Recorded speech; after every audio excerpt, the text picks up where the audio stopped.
இந்த வீடியோ பாருங்க, உங்களுக்கு ரொம்ப பெரிய அதிர்ச்சி காத்திருக்கு.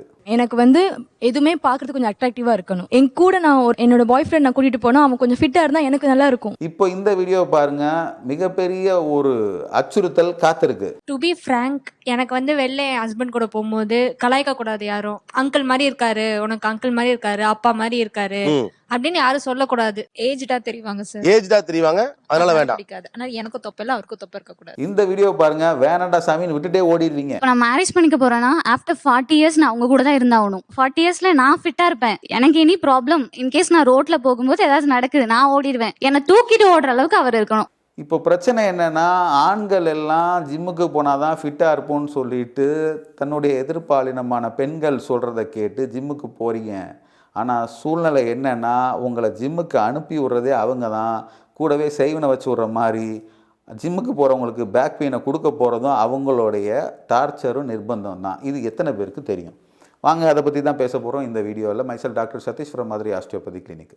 இந்த வீடியோவில் நான் என்ன சொல்கிறேன்னா, ஜிம்முக்கு போங்க, ஜிம்முக்கு போனால் தான் நீங்கள் ஃபிட்டாக இருப்பீங்கன்னு சொல்லிட்டு உங்களுடைய பேரை நீங்கள் ரொம்ப ஃபோர்ஸ் பண்ணுறீங்க. நீங்கள் ஃபோர்ஸ் பண்ணுறது உள்ளே உங்களுக்கு பல காரணங்கள். இந்த வீடியோவில் பார்த்த மாதிரி அவர் அழகாக இருக்கணும், 4 பேர் கூட கூட்டு போகிறப்ப அவர் மட்டும் நல்லா தெரியணும், யாரும் கிண்டடிக்கக்கூடாது நினைக்கிறீங்க. ஆனால் உங்கள் ஆளுக்கு அந்த எக்ஸசைஸ் உகந்ததா, அந்த பயிற்சி பண்ணுறதுக்கு அவர் ஏதுவான வரான்னு சொல்லி உங்களுக்கும் தெரியாது, அவருக்கும் தெரியாது, அவர் எக்ஸசைஸ் சொல்லி கொடுக்குறவரும் தெரியாது. ஏன்னா சின்ன வயசுலேருந்து ஜாலியாக செடன்ட்ரியாக இருந்த ஒரு பையனை பிடிச்சிட்டு போய் திடீர்னு ஒரு இதுக்குள்ளே போய் தள்ளுறீங்க. அதாவது எப்படின்னா, 10 வருஷமாக என் பைக்கையோ காரையோ நான் கீழே கிரவுண்ட்லேயே ஓடிட்டுருக்கேன். என் காரை தூக்கிட்டு போய் திடீர்னு நீங்கள் ஹில்ஸ் ஏற்றுனீங்கன்னா அதுக்கு அடி சேதாரங்கள், நீங்கள் நகைக்கடையில் போய் வாங்குறீங்க இல்லையா, சேதாரம், அந்த மாதிரி சேதாரம்லாம் நிறைய போயிடும், ஆதாரம் இல்லாமல் போயிடும். இப்போ பிரச்சனை என்னென்னா, நீங்கள் பெயின் வரக்கூடாதுன்னு அனுப்புகிறீங்க.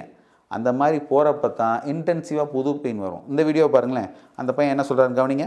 2 விஷயம் தான். ஒன்னு BMI, இன்னொன்னு பெல்லி ஃபேட். ரெண்டுமே நான் பாத்துக்கிறேன். ஓகேவா? மெடிசன் படி நான் கரெக்டா தான் இருக்கேன். மேரேஜ்க்கு அப்புறமா எப்படி பண்ணணுமோ அதை நான் பண்ணிக்கிறேன். ஆனா நீங்க சொல்ற ஃபிட்னஸ் கூட நான் வர மாட்டேன். அப்போ இப்படிதான் இருப்பேன். ஆப்பிரிக்கனை நீங்கள் அமெரிக்கன் கலருக்கு கொண்டு வர முடியாதோ, ஜெனட்டிக்காக அவரோட ஸ்டாண்டை மாற்ற முடியாதோ, அது மாதிரி ஒரு விஷயத்த பண்ணிட்டு இருக்கீங்க. இந்த ஷேப்பில் இருக்க ஒருத்தர் இந்த ஷேப்புக்கு கொண்டு வரணும்னு நினைக்கிறீங்க.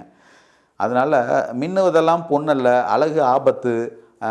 அந்த மாதிரி இதையும் நீங்கள் எடுத்துக்கோங்க. நீங்கள் ஜிம்முக்கு போனால் எல்லோரும் ஃபிட் ஆகிடலாம், எல்லோரும் ஆரோக்கியமாகிடலாம்னு நினைக்கிற தயவு செஞ்சு அந்த மித்தை விட்டு வெளியில் வாங்க. இங்கே ஜிம்முக்கு போய் நிறைய பேர் பெயினோடு வந்துட்டுருக்காங்க. அதனால் எல்லோரும் ஜிம்முக்கு போங்கன்னு சொல்லலை, போவேனான்னு சொல்லலை. எக்ஸசைஸ் எல்லாருக்கும் சொல்லிக் கொடுக்குற எக்ஸசைஸ் உகந்ததாங்கிறது தெரியாமல் பண்ணி நிறைய பேர் மாட்டிக்கிறாங்க. ஸோ கவனத்தோடு கையாளுங்க, கவனத்தோடு செயல்படுத்துங்கன்னு தான் இந்த வீடியோவில் சொல்ல வரேன். Myself doctor Satish from Madurai osteopathy clinic.